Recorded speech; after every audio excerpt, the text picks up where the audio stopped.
welcome to Soul Hugs and welcome to the last episode in this year, in year 2025. That's crazy! Oh my god. I can tell you when I'm recording. Today is the 21st because I'm gonna pick up my friend on the 24th from the airport. I met her in Australia and the last time we saw each other was over a year ago. Honestly, she's one of the people you meet during traveling and you get along very well, but you didn't expect them to become one of your closest friends. She's that kind of girl, and I'm so happy that we all spent Christmas together and New Year's as well.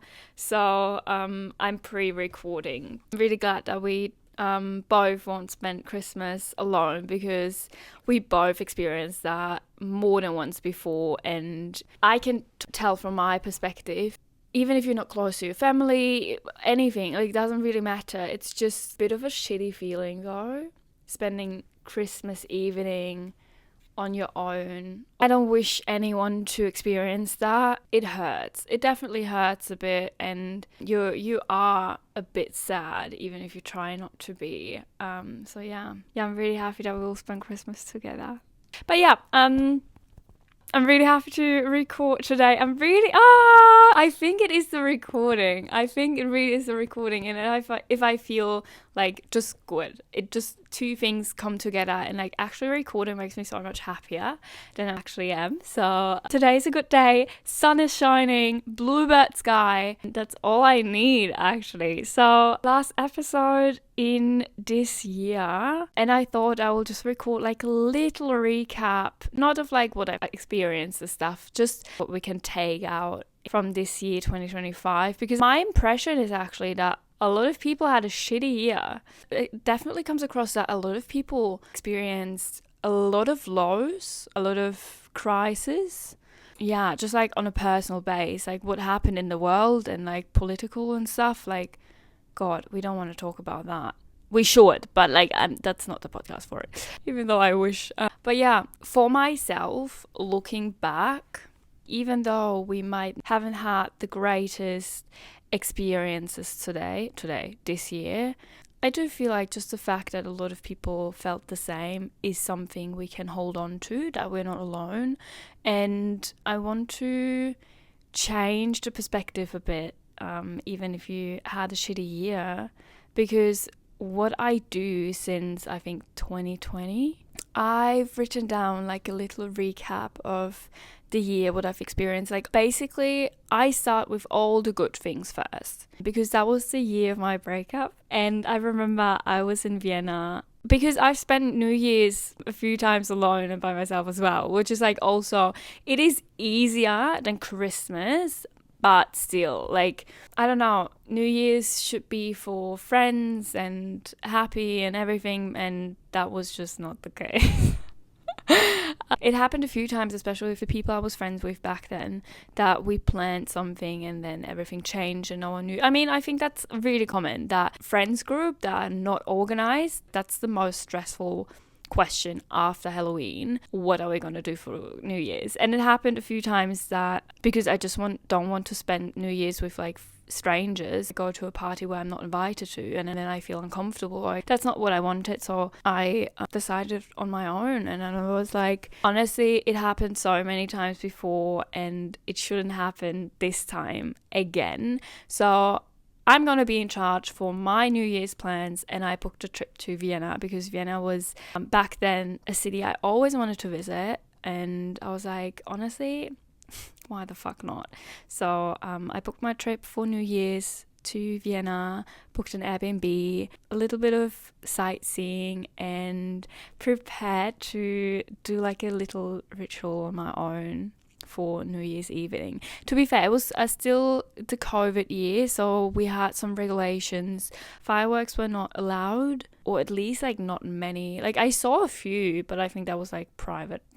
And you had to be home at 10. So obviously I went to a bar. I went to a rooftop bar to like have a drink and maybe, who knows, get to know some people or start conversations. But it didn't happen because a lot of people were there in pairs or in group of friends. And then I was like, oh well, okay. I won't miss anything, so I can go home. And everyone else went home as well. And then just thinking about, oh, they might go to a party or something was a bit comforting, because like, well, I don't know anyone here anyway, so it's actually fine. So I went home and I started my little ritual. But the main ritual happened actually the day before, or on the day, but during daytime obviously. I know I was on another rooftop bar and the sun was shining and I was like, oh, and I had my journal with me.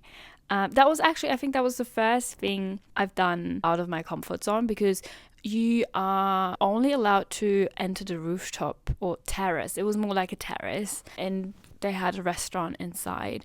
The terrace was obviously part of the restaurant. I asked the guy at the entrance, look, I just would love to see the terrace, if it's possible to like go to the terrace without actually dining in the restaurant, or do I have to buy a drink or anything? Is it possible? And he was like, normally not, but just go and say. I said yes. And I was like, yeah. So that's the first thing. Just like, even if you would love to do something and you know it's actually not allowed, just ask someone. Just ask someone very kindly that works there. And then if yes, then great. If not, then not. But you asked and you tried. So you can't lose anything. So yeah, and that was really kind. Yeah, I had my journal with me and I wrote down like a little recap of the year, what was good and what was bad. And the only bad thing was basically the breakup. And then by writing it down, I was like, it actually is a really good thing, because if that wouldn't have happened, I wouldn't be here. So it's actually a good thing. And yeah, I just want to motivate you to change your perspective a bit on, even if you had a shitty year. So I think all the bad things that happen to us are definitely things we can learn from and we can grow from. So instead of, maybe if you feel like writing it down, write it down. But instead of focusing on the bad things, I think we should focus on the good things to take this energy into the next year. Because if I think back on my year 2025, I've experienced a few things, but a few big things, like the Coldplay concert or the Formula 1 Grand Prix, like really big things that are actually bucket list points. And yeah, I can definitely say I'm grateful that I've experienced that, but all of it came with a lot of pain. So it wasn't actually that great, but I just not that I push anything aside. I just like, and it's not that I ignore it, but I don't focus on it. I don't focus on the bad things. I focus on like still like just the Coldplay concert and just the Formula 1 Grand Prix and all the other things I've done and achieved. And if I look back on my year 2025, it was definitely filled with a lot of pain, a lot of exhaustion, and a lot of losing myself. Even though I think it happened only once and then big time. But I mean, I was like on my way to lose myself and I just kept going instead of stopping. As I mentioned in one episode, in the Whistler Wisdom episode, losing yourself is actually one of the most beautiful things that can happen to you, because you get the opportunity to completely find yourself in a new way and leave your old version behind. And that was basically the whole year 2025. Like, I don't know if it's spiritual or astrology or I don't know, but 2025 was the year of the snake, which means shedding your old skin, leaving things behind, still trying to fit into old patterns, but realizing that you don't anymore.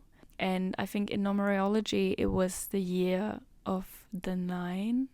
I actually don't know that much about it. I could have researched for it, but I was like, I don't want to go that deep into the topic. I just want to like scratch the top of it. It's very interesting though. It is really interesting, and I know a lot of people that everything that is said about 2025 and the year of the snake and the year of the 9 and everything applies to a lot of people around me. Like, obviously not everything applies to your own life and how you perceived it, especially how you perceived it or how you experienced it, but I definitely see some similarities in what it is said. And I'm pretty sure you saw at least like some things online, because I don't know if it was only my algorithm or if it was a big thing in general, but I believe that everyone at least saw one post about it. In terms of that, you've seen hopefully as well that 2026 is the year of the horse and the year of the one, which means new starts, new beginnings. I think motivation, encouragement or something. So yeah, we have a lot to look forward to actually, and welcome the new year with open arms. I think who doesn't? Don't forget about 2025. Just find a peaceful closure for it, and not to forget it, to keep it in your memories. Because I think it is an important year for like a lot of people about change and growth. And even though I didn't have a great year, I'm still grateful for it. I'm still grateful for everything else I experienced and what I've learned from the lessons, basically, from like everything that happened to me. I'm grateful. I'm always taking the lessons. I always take the good things. So if you do that, you're just grateful by the end of the day. I hope I can get that closer to you as well, especially for New Year's. I can definitely say that I will close 2025 with peace and a start in a new year. And as I mentioned, that since 2021 I found my rituals. Maybe you already have one, or maybe even a few, or you don't. But I think especially if you don't, it would be a nice idea to start that. I personally started with just like writing it down, writing good things down first, and then the bad things. And then I thought about the bad thing. I was like, it's actually a good thing. So I turned it into something good, basically. And then I was writing down what I would love to achieve in the next year. Things that are achievable, and they don't have to like be connected to success or anything. It can definitely also, like, it should be also connected with your body and your mind, to take more care of yourself, as your mum would do, or your best friend would do, or your parents in the best case. I know it doesn't apply to everyone. Just how you wish to be treated. Do it yourself. Start with yourself. Last year, for example, I was in Whistler. I was sick, and I actually don't wanted to go out, but I was happy that I had friends to catch up with. But I'm actually not a big fan of going out on New Year's. I definitely like New Year's evenings, slow and comfy, and just slowing down and appreciating the time. So I was really happy last year that I got home before midnight, because I was sick and it was cold, and I was like, I actually don't want to. So and then I got home and I bought grapes, I think the day before. Props to Dan, because Dan got me the grapes because I forgot them. So I got some grapes, or Dan got me some grapes. And then I was writing down my, not wishes, but like things for like each month. I had my 12 months and 12, let's say, wishes, and I was eating the grapes at midnight under my table. It is really hard. That was the first time I've done it, but I always wanted to do it because I think it's a really nice ritual. It is from Spain, and it stays for luck. And the crazy thing about it is actually, because it's not that I was really into it or like that I really believed in it, but I feel like there is, especially during those days, there is kind of like energy that lets you believe in those things a bit more, or like manifest things. A few months later, I found this piece of paper like with my wishes in the months, and I looked at it and I was like, oh my god, most of it actually happened exactly how I wrote it down. Not that I wrote it down how it should happen, but like I like set some like goals for each month, basically. And most of it actually already happened. I was like, oh my god, I love that. Honestly, even if you're not spiritual, just go for it. Just do it for fun, because it should be fun. I think it is a nice thing to do. So go find your ritual. As I said, today's the 21st of December. I actually came across Like I googled it before how you can translate it. Rauh nights. How do you pronounce it in English? But yeah, I came across that, and it's funny because I've heard it the first time 2 days ago from my therapist that she's gonna do it. I was like, she told me about a bit about it, but I was like, oh well, okay. I actually thought about, oh, I will like just read into it, but then I forgot, and I came across it last night, and I was like, oh, perfect. So I was reading it a bit, and I was like, I love that. So basically, those are like 12 sacred days between Christmas and the 6th of January, and it's Celtic and Germanic. Basically, it was believed that the space between worlds was thinner, so dreams, signs, and intuitions were stronger. And what was thought, dreamed, and felt during those nights would actually shape the coming year. And I think that's a really nice idea, especially that it is like historic and stuff, and that people really believed in that. I think that's one thing I'm really like amazed. That's something I'm really amazed of, like the rituals and like the beliefs back then, because a lot of things are still like happening, but we just completely forgot about it. And yeah, so for the reason that it's 21st of December, I'm luckily in time for it. Yeah, I would like to motivate you to find your own ritual. And there are a lot of things, like many New Year's Eve traditions have ancient roots, like from making noise to ward off bad spirits to rituals of cleansing, intention settings, and welcoming abundance for the new year ahead. There are a lot of things, and I think it's, yeah, fun to do. So go for it. I actually don't know what we are gonna do this year, how I will spend New Year's with my friend. What we're gonna do, I don't know. We will see, I guess. I'm really looking forward to that. I hope, even though it is like not really insightful, deep or anything, I hope it was like a fun and easy episode to listen to, and yeah, to focus on the good things and change your perspective a bit. The year we've all been through. And I almost forgot, because I was like, what kind of fact this episode deserves or will match. But I found like not a fact, but also like another ritual. And I was like, ooh, I really don't know what connection I have to this. But I read it and was like, that's what I'm gonna finish the episode with this really random fact, because again, I don't know why I'm so connected to it or why I felt so connected to it. But there's one ritual. Is it a ritual? It's not a ritual, but like it is a saying, maybe. Can you say it's a saying? Scottish people, I need your help. It comes from Scotland, and it is the first footing, which means whoever enters the house first in the new year influences the whole year. So obviously, in best cases, it should be someone with good intentions. So yeah, I think that's something we can apply to our lives to make sure that we start our new year with like good people, good-minded people, good vibes. Because no one should like ruin our first day of a new year. And I definitely get that a lot of people see it as like, oh, it's just like another day. I definitely get it, because I was wired this way at some point as well. But I do like the thinking of leaving the last year and starting a new year completely clean. Clean. That's the word we want. Like,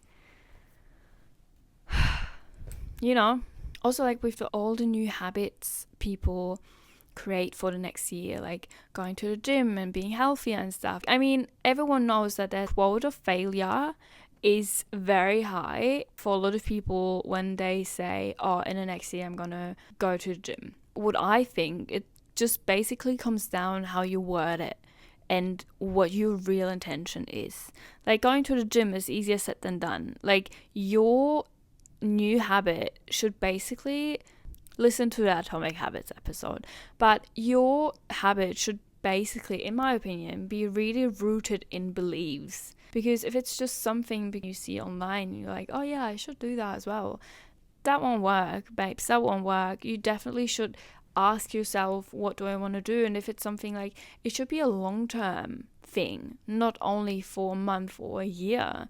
It definitely should be like a change in your perspective and in your personality. If you want to be healthier, then yeah, you don't have to go to the gym straight away. Just start small steps, changing your diet, or like making sure that you eat good food, whole food, not processed food, less sugar, whatever. Like everybody's different, but don't make it too hard for yourself. Just like do small steps and change. Honestly, change can happen every single day. You don't have to wait for the new year. That was it with the episode. I'm really happy that I was able to record before I have to get ready. I wish you a really good start into the new year. The year of the horse, the year of the one, 2026. I don't want to say 2026 is your year, because that's what people say every single year. But what I want to say is, I'm pretty sure 2026 will be better than 2025. So, yeah. And I'm really happy to welcome you back in the new episode in the new year. It'll be fine. Okay. Hopefully I will still able to feel my feet after. Okay. 21st of December.